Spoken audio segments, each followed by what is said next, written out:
સાહેબ હવે હું થાકી ગયો છું ખરેખર. અરે અમારી બૈરીનું તમને શું કહું, હમણાં સાતમ આઠમ હતી એટલે બધા સોસાયટી વાળા ભેગા થયા આખી રાત કે આપણે પાના રમશું. ગિરીશ કુમાર તમે નહીં આવો, મેં કહું શું કામ ના, હું આવીશ. એટલે જેવા મેં ચપ્પલ પહેર્યા ને આમ બારણાની વચ્ચે આવીને ઊભી રહી ગઈ. નથી જવાનું, ખબરદાર છે તમારે જુગાર રમવા નથી જવાનું. અરે મેં કહ્યું તું આઘી કસ, શું જુગાર રમવા નથી જવાનું?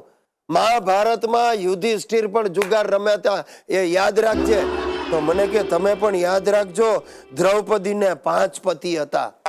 બોલો સાહેબ, હવે બારવટિયા જેવી બૈરી મળી હોય એનો વર બિચારો નબળો જ પડી જાય ને. અને આજનું નથી, લગ્ન પહેલાથી સહન કરું છું.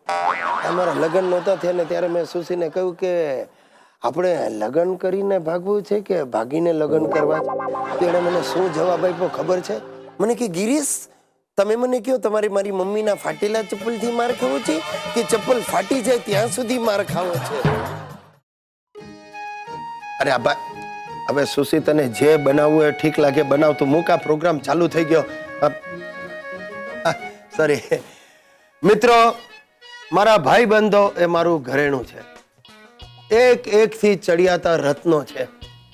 તમારી ભાષામાં એને નંગ કહેવાય પણ હું રત્નો કહું છું. ગિરીશ, ગિરીશ, સ્માઈલ. હા સ્માઈલ, સ્માઈલ. હા સ્માઈલ. હા બસ. જો.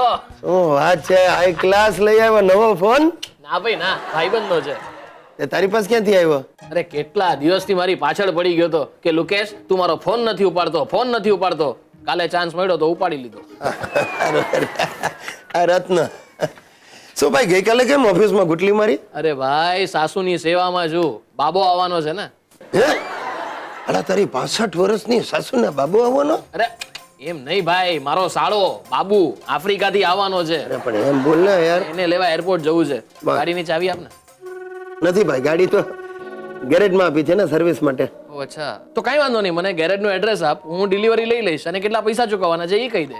વાહ સારું કહેવાય. તો આ લે, આ જો પાછળ લખ્યું છે આ 1400 રૂપિયાની સર્વિસ છે, એ ચૂકવી દેજે ને. અચ્છા, એક 2000 રૂપિયા આપને. કેમ? એટલે આ 1400 રૂપિયા એને ચૂકવી દઈશ અને બાકી 600 નું પેટ્રોલ ભરાવી લઈશ, એટલે સાંજ સુધી મારે નહીં રાત.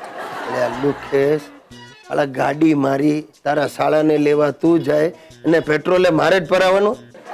અરે ભાઈ બંધી કોને કહેવાય ગિરીશ? એક બીજા માટે જીવ આપી દે એને. અરે પણ દર વખતે મારે જ જીવ આપવાનો.